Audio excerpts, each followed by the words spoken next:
Bapak dan Ibu sekarang sudah bergabung dan tersambung dengan Menteri BUMN Bapak Erick Thohir yang sudah ada di aplikasi Zoom hadir secara virtual. Kita akan melihat.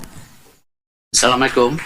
Assalamualaikum warahmatullahi wabarakatuh. Bapak Menteri, terima kasih telah berkenan hadir untuk mengikuti perayaan hari ulang tahun kedua JMSI dari Kendari, Sulawesi Tenggara.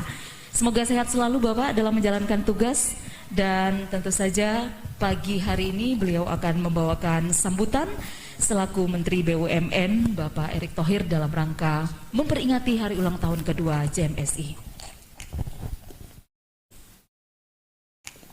Assalamualaikum warahmatullahi wabarakatuh. Salam sejahtera bagi kita semua. Shalom, Om Swastiastu, Namo Buddhaya, salam kebajikan. Yang saya hormati Ketua Dewan Pakar JMSI Bapak Agung Darmajaya, Ketua Umum JMSI Bapak Teguh Santosa, tentu seluruh anggota JMSI yang saya hormati dan saya banggakan.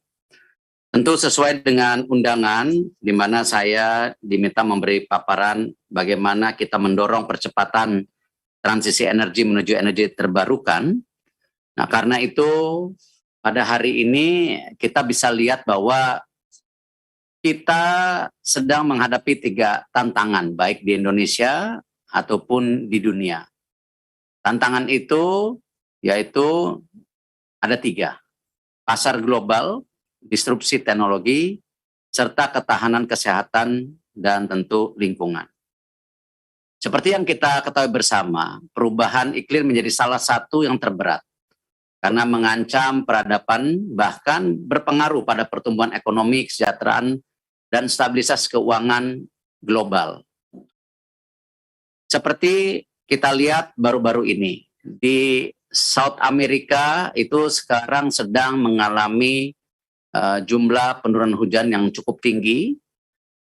Di Amerika saya cek juga ini saljunya sangat pekat, sehingga diantisipasi harga kedelai dunia akan naik ini tertinggi selama 30 tahun terakhir.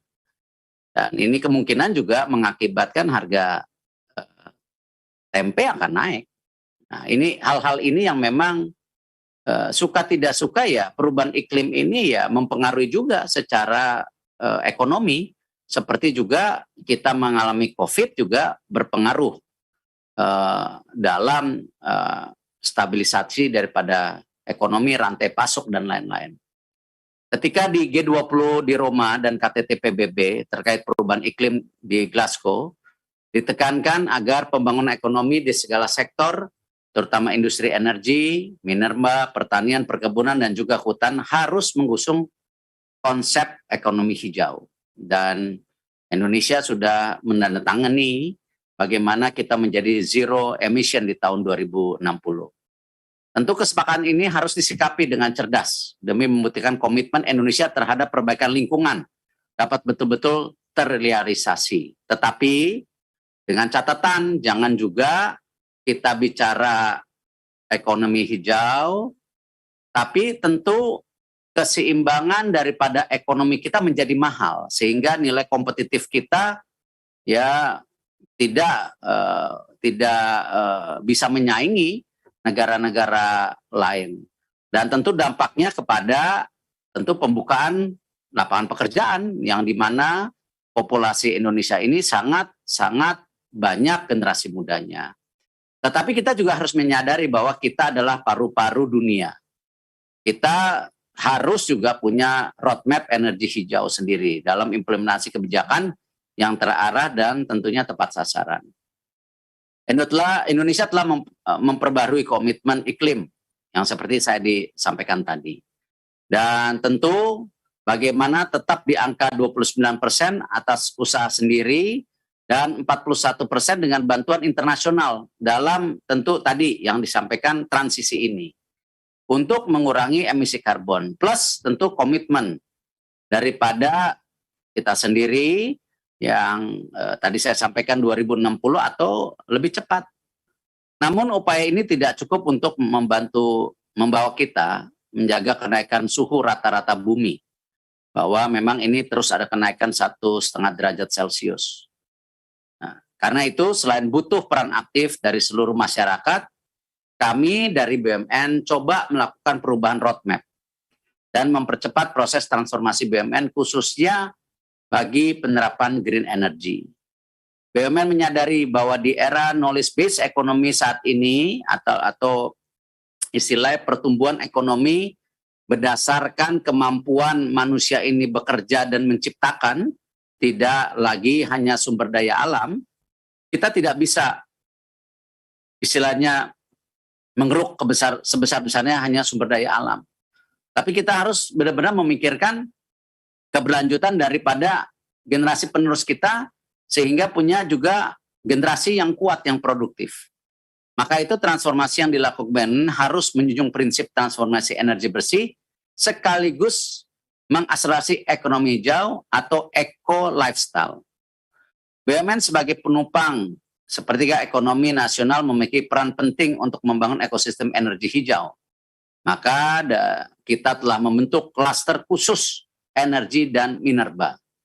Tujuan kepada BUMN ini seperti PLN, Pertamina, dan industri mineral agar merespon dan bertransformasi untuk energi bersih serta mengurangi emisi karbon merupakan tanggung jawab bersama. Tidak masing-masing perusahaan berdiri sendiri-sendiri, tapi ini harus berkolaboratif. Ya, demi keberlanjutan daripada lingkungan hidup kita, generasi kita yang masa akan datang. Terobosan yang akan dilakukan tentu seperti pembangunan geothermal, di mana pembangunan geothermal ini juga sebagai alternatif energi, selain tentu angin, solar, air, dan lain-lainnya. Lalu juga efeknya apa? Dengan adanya energi hijau ini, kita juga mendorong penggunaan kompor induksi di rumah-rumah yang sudah punya listrik. Jadi kita juga sehingga menekan ketergantungan kita kepada barang-barang impor seperti LPG. Nah, karena itu kemarin Bapak Presiden juga mendorong yang namanya batu bara digasifikasi menjadi DME. Karena tidak mungkin kita import LPG sampai 70 triliun, padahal ini dana ini bisa dialihkan untuk kesejahteraan masyarakat di sisi lain, apakah pendidikan, kesehatan, atau bantuan UMKM dan lain-lain. Nah, ini yang sedangkan memang kita juga punya batu baranya di gasifikasi ini. Dan tentu nanti kompornya kemarin sudah diuji coba oleh Bapak Presiden di Sumatera Selatan. Ternyata hasil daripada gas DME ini dan LPG sama, ya. Jadi bukan sesuatu yang misalnya LPG lebih baik. Itu langsung diperlihatkan di depan Bapak Presiden kemarin. Lalu reklamasi lahan bekas tambang yang selama ini juga banyak petambang liar meninggalkan, ya, dan ini tentu akibatnya kerusakan alam. Nah, kita coba hadir menanam pohon. Kemarin kita sudah berkomitmen menanam 1 juta pohon. Bahkan di Danau Toba itu kita tanam pohon kacang macadamia, di mana pohon macadamia ini sangat bagus karena pohon yang daunnya tidak rontok sehingga mengeluarkan O2 sepanjang tahun. Tetapi kacang-kacangnya bisa dimanfaatkan untuk kesejahteraan masyarakat sekitarnya karena harga kacangnya mahal. Nah, hal-hal ini kita coba lakukan, ya. Jadi ya apakah yang hutan yang gundul atau yang bekas tambang, kita lihat konteksnya. Dan ini juga bisa untuk tadi buat solar panel dan lain-lainnya. Belum lagi kita mendorong PLN untuk smart grid. Jadi sistemnya sekarang tidak ada gray area lagi kalau nanti ada permainan di distribusi listrik di bawah. Sehingga rakyat-rakyat kecil harus membayar listrik lebih mahal. Nah, ini yang sama seperti air bersih juga. Nah, charging station di mana ke depan sudah bukan pom bensin tapi charging station. Dan ini charging station ini kalau dulu bensin 100% diisi, charging station ini hanya melayani 20% dari kebutuhan mobil dan motor listrik karena 80% itu chargingnya di rumah. Nah, ini eco lifestyle yang kita pikirkan secara bersama-sama untuk apa? Untuk semua lebih baik, ya, dan kita harus tidak terus bergantung kepada import-import. Ya, kita janganlah jadi negara yang selalu terjebak hal-hal yang sebenarnya kita bisa coba mandiri, tetapi masih terus mengimpor. Ya, kita bukan anti import, anti asing, tetapi yang kita bisa produksi sendiri ya kita lakukan. Allah Subhanahu wa Ta'ala tentu tidak memberikan semua kekayaan alam di kita, ya, tetapi tentu yang kita bisa lakukan, kenapa kita tidak coba? Intinya bahwa kita berkomitmen lah dalam mengurangi pemanasan global dan partisipasi dalam Agricultural Innovation Mission for Climate. Nah, ini tadi yang saya sampaikan, ya, kita harus lebih mandiri di agriculture industry. Lalu harus dilihat ini sebuah tantangan, tanggung jawab dan keberlangsungan dunia yang rendah emisi harus dipandang sebagai peluang melakukan transformasi ekonomi rendah karbon. Contohnya kami sudah melakukan di PLTS Cirata proyek kerjasama dengan Abu Dhabi, UAE, yang bisa direplikasi di seluruh sungai di Indonesia. Proyek ini menghasilkan listrik 140 megawatt dan berpotensi mengurangi emisi 214.000 ton. Dengan menggunakan area perairan sebagai sumber energi, tidak hanya sektor pertanian mendapatkan manfaat, tapi tentu industri lain. Sekaligus membuka peluang industri baru, lapangan pekerjaan yang lebih besar, harga energi yang lebih terjangkau, serta tentu memanfaatkan sosial dan ekonomi lainnya. Kita juga membentuk Indonesia Bartek Corporation, di mana apa? Supaya nikel kita ini jangan diekspor ke luar negeri seperti bahan baku saja. Padahal nilai tambahnya itu sangat penting. Sama seperti tadi Cirata, ini merupakan downstreaming atau hilirisasi supaya apa? Baterainya dibuat di Indonesia. Sehingga ini membuka lapangan kerja yang luar biasa. Cuman kalau kita hanya kirim raw material ke luar negeri, akhirnya tadi value-nya didapat di luar negeri, lapangan kerjaannya semua. Padahal nilai value-nya jauh lebih besar. Nah, ini kita mendorong bagaimana ini benar-benar harus hilirisasi sesuai dengan arahan Bapak Presiden, ya, di Indonesia. Janganlah kita sering terjebak, ya, sumber daya alam kita yang kaya ini dipakai untuk pertumbuhan ekonomi bangsa lain, kesejahteraan bangsa lain. Yang harusnya sekarang kita harus memastikan hilirisasi sumber daya alam ini untuk pertumbuhan ekonomi bangsa kita dan kesejahteraan bangsa kita. Sama seperti market. Jangan market kita yang besar ini tadi kita selalu juga terjebak untuk tadi mendiamkan untuk jadi pertumbuhan ekonomi bangsa lain, bukan bangsa kita. Nah, ini yang kenapa IBC juga kita tekan supaya bisa hilirisasinya di Indonesia untuk membuat baterai. Lalu kerjasama Pertamina dalam penerapan carbon capture, ya, ini sama. Tadi konsepnya paru-paru dunia. Ketika kita mengeluarkan CO2, nah itu bisa ditangkap CO2-nya ternyata bermanfaat untuk dimasukkan kepada sumur-sumur tua untuk bisa menghasilkan minyak lagi. Nah, ini salah satunya. Dan kita justru menjadi negara yang produksi O2-nya besar, kalau CO2-nya ditangkap, wah ini kita benar-benar jadi paru-paru dunia. Nah, karena itu kita juga jangan mau dibohongin sama negara lain, ya, carbon capture trade, wah kita mau dibeli O2-nya kita untuk ditukar CO2-nya mereka di industrinya mereka. Nah, ini saya bilang antisipasi, jangan seperti dulu Norwegia ingin kerjasama sampai hari ini ya kita tidak dalam posisi yang baik dan itu sudah diputus kontraknya. Nah, hal ini penting dalam membangun ketahanan energi, tapi terus juga memperhatikan aspek keberlanjutan dan daya saing. Kolaborasi PLN ya dengan ADB kemarin, Asian Development Bank, ya, untuk melakukan juga studi energy transition, di mana PLN menggagas proyek transisi energi bersih karena mendapat dukungan mekanisme pembiayaan dari ADB.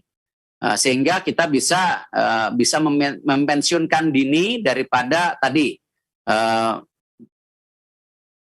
power plant atau pembangkit tenaga listrik yang memakai batu bara ataupun lain-lainnya lebih cepat.